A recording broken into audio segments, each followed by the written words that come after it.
Hola, este es el equipo de Consexuar hoy para actualizar un tema y bueno, me encantaría en este momento, la voy a presentar a la doctora Estefanía Leighton, que es la que está a cargo de la actualización, y a la licenciada Melinowski, que es la encargada de todas nuestras reuniones de los viernes. Así que con ellas dos, me encantaría que hoy Estefanía Leighton, que es uróloga y sexóloga y miembro de Consexuar, eh, nos presente porque nos trae una actualización muy nuevita y vamos a discutir un, un estudio científico. Hola, buenos días. Bueno, hoy la idea es presentar un trabajo de investigación de una publicación reciente de principios de septiembre que aborda el tema de la relación entre el microbioma, en particular el microbioma intestinal, y la prevalencia de disfunción eréctil. Para comenzar, es importante un breve repaso para recordar que la disfunción eréctil es la incapacidad persistente, ya sea total o parcial, de lograr una erección lo suficientemente rígida como para permitir una relación sexual satisfactoria. Es una disfunción con una gran prevalencia en la población general y a nivel mundial, y se estima que esto va a seguir ascendiendo porque hemos reconocido que hay una relación muy importante con los riesgos, los factores de riesgo cardiovascular, las enfermedades metabólicas que están en ascenso hoy por hoy. Por lo tanto, de cierta forma hay un interés en tratar de identificar todos los factores modificables sobre los que podamos trabajar para diseñar nuevos targets de tratamiento. Como característica, la disfunción eréctil tiene un impacto muy importante sobre la calidad de vida del consultante y tiene una gran comorbilidad con otras patologías. En un 80% está vinculado con ansiedad, con depresión, y esto también hace que sea tan importante un abordaje lo más efectivo posible. Entonces, dentro de estos factores de riesgo modificables que ya conocemos, tenemos el sedentarismo, la obesidad, enfermedades crónicas no transmisibles como la hipertensión, la diabetes y el tabaquismo, que son los factores que hoy estamos tratando de utilizar para revertir o al menos disminuir la progresión en los pacientes. Por el otro lado, tenemos el concepto de microbioma. Cuando hablamos de microbioma, hablamos de todos los microorganismos que habitan en nuestro cuerpo, y también incluimos sus genomas y los metabolitos que producen. Y esto es lo que diferencia el concepto de microbioma del de microbiota, ¿sí? Que lo vemos como de una forma más integral.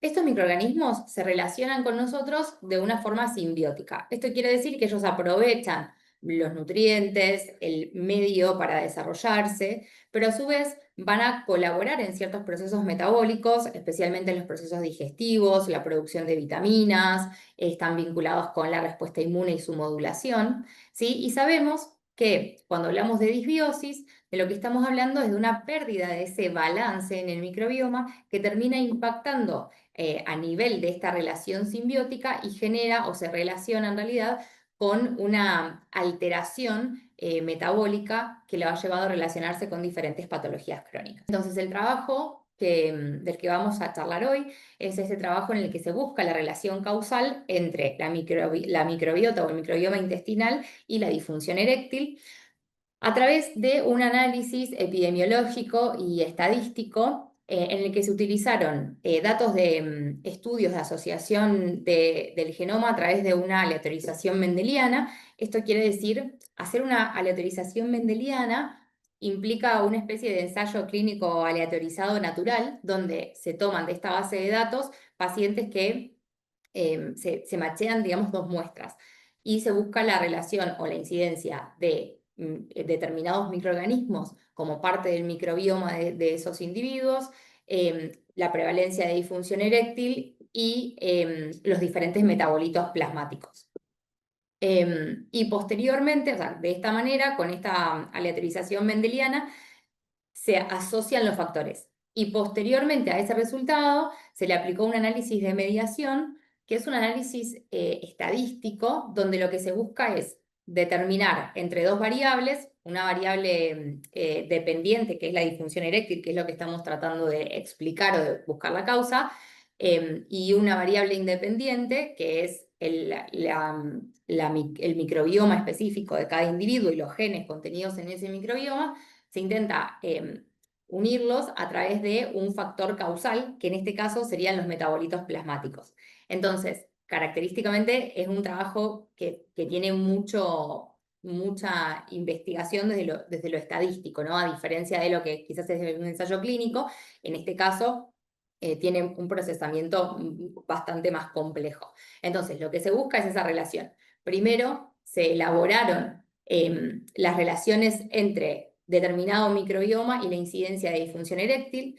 Posteriormente, o simultáneamente en realidad, la presencia de determinados metabolitos plasmáticos y la disfunción eréctil. Y por último, intentar encontrar la conexión, ¿sí?, entre estos factores, que es un poco lo que se demuestra en este gráfico, donde muestran la mediación de efecto, es la representación gráfica de todo el procesamiento de datos que se realizó. ¿Qué encontramos? Después de, cuando uno hace primero la randomización mendeliana, aparecen un montón de variables que después justamente se seleccionan a través del proceso estadístico del análisis de mediación para ver cuáles realmente están vinculadas entre sí. Y lo que se terminó aislando fue una relación positiva entre aquellos pacientes, o en realidad la presencia del butiribibrio en el genoma, en el microbioma, y la prevalencia de disfunción eréctil. Y después otros componentes del microbioma que en realidad tienen una función protectiva, o sea, es decir, que tienen una relación negativa con el desarrollo de disfunción eréctil, que son estas familias de microorganismos que ahora vamos a hablar un poco más. Y por el otro lado, se determinó la presencia de 9 metabolitos diferentes en el plasma que también se asociaban algunos de forma positiva y otros de forma negativa al desarrollo de disfunción eréctil. Cuando se hizo la medida de asociación entre ambas cosas, es lo que vamos a ver, yo ahora después lo voy a desarrollar de una forma quizás más pedagógica, más amable, ¿no? Pero lo que está representado acá justamente es, ellos lo que dicen es, a determinada familia de microorganismos los vamos a asociar de manera positiva o negativa con determinados metabolitos y con la disfunción eréctil. Las flechas que están en rojo son asociaciones positivas y las flechas que están en celeste son asociaciones negativas. Esto querría decir que, por ejemplo, un paciente, o sea, un individuo que tiene esta familia de microorganismos dentro de su microbioma, va a tener una relación negativa, es decir, le va a brindar protección hacia el riesgo de disfunción eréctil porque disminuye este metabolito plasmático. ¿Sí? Esa es un poco la relación que ellos terminan buscando. Para sintetizar esta representación, que quizás no es tan amable porque tiene un montón de información desde el punto de vista de lo estadístico, lo que podríamos decir básicamente es que, en conclusión, se encontraron 3 familias principales que están relacionadas, que están vinculadas con la producción de metabolitos plasmáticos que se relacionan de forma positiva o negativa con disfunción eréctil. Toda la familia de alistipes aumenta este metabolito que actúa como protector. Toda la familia Dialister disminuye este metabolito, con lo cual actúa como protector también, y en el caso del butiribibrio lo que vamos a ver es que aumenta un metabolito y disminuye otro, y ambos tienen como consecuencia el aumento de riesgo del desarrollo de disfunción eréctil. ¿Por qué ocurre esto? Básicamente, porque nosotros sabemos que el metabolito al que afecta todo el microbioma, o sea, el metabolito que regula el microbioma, los componentes de alistipes del microbioma, tienen un efecto antiinflamatorio. Y sabemos que todo el proceso proinflamatorio y todos los factores proinflamatorios van a ser factores de riesgo, principalmente a través de la señalización proinflamatoria, de la formación de metabolitos y de la alteración del factor endotelial, ¿sí? Y por lo tanto al ser antiinflamatorios, disminuyen el riesgo. Esto lo hacen porque inhiben la señalización a través de determinados receptores, como los receptores tipo TOL4, por ejemplo, que son receptores que están relacionados con un tipo de apoptosis, ¿sí? Y por lo tanto dañarían directamente a los cuerpos cavernosos. Por el otro lado, toda la familia de Alistair lo que va a actuar de dos maneras.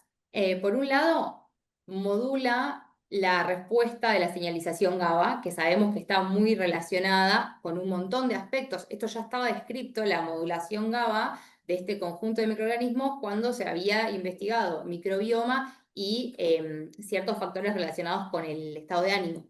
En este caso en particular, también sabemos que la modulación GABAérgica, la señalización GABAérgica, está relacionada con la erección y por lo tanto esta modulación a nivel de GABA y el mecanismo intracelular, la respuesta que se genera, también está involucrada en la erección.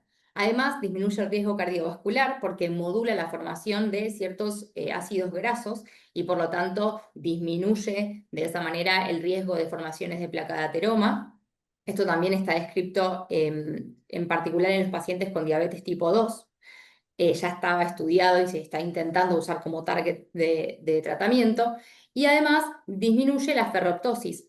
La ferroptosis es un tipo de mecanismo de muerte celular diferente de la apoptosis, no es un mecanismo apoptótico, pero está demostrado que determinados metabolitos plasmáticos, cuando están en grandes cantidades, inducen la ferroptosis de las células del músculo liso del cuerpo cavernoso y por lo tanto lo que perdemos es esta elasticidad que requerimos, ¿no?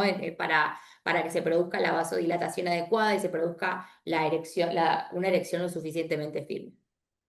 Y por último, vamos a ver que aquellos pacientes que tienen que tienen la presencia del butiribibrio, lo que van a tener es mayor cantidad de mediadores proinflamatorios digamos, a nivel sistémico, y esto genera una disfunción endotelial, obviamente, principalmente porque a través del metabolito que es el alfa-tocoferol, al disminuir el alfa-tocoferol, disminuye la posibilidad de la liberación de óxido nítrico que requerimos desde el endotelio. Y además, también cuando disminuimos el alfa-tocoferol, disminuimos la posibilidad del mecanismo de vasodilatación natural que debería ocurrir.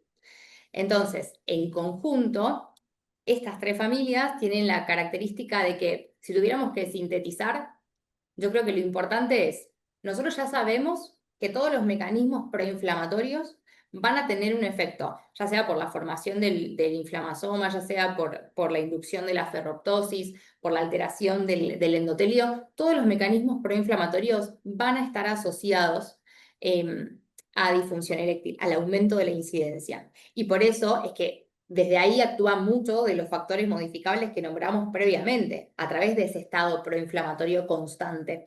Entonces, la idea de poder determinar esto es intentar, eventualmente, cuando esté más desarrollado el concepto, poder modificar la composición del microbioma para generar una disminución de este estado proinflamatorio. Como debilidades, el trabajo, o sea, digamos, el trabajo, lo positivo es que tiene mucha comprobación, o sea, involucrado mucho trabajo estadístico, con lo cual los resultados son muy representativos, son muy significativos. Sin embargo, al trabajar sobre una base de datos, lo que no vamos a poder saber es cuál es el entorno en el que se desarrolla cada uno de estos individuos, es decir, qué podríamos modificar como del estilo de vida. Por otro lado, cuando uno busca en estas bases de datos para armar las muestras que va a contrastar en el ensayo, o sea, en la randomización mendeliana al principio, lo que ocurre es que tiene que seleccionar ciertas poblaciones, y en este caso se seleccionaron todos individuos que tuvieran una ascendencia europea. Y esto genera un sesgo poblacional porque no nos permite extrapolar esto a todo el resto de la población. Con lo cual habría que hacer otros trabajos que contemplen más variantes. Y por último, si bien nos plantea la relación entre los factores, todavía no termina de esclarecer del todo cuáles son los mecanismos subyacentes y por lo tanto sí habría que investigar puntualmente después cada uno de estos factores para poder aprovecharlos en la terapéutica.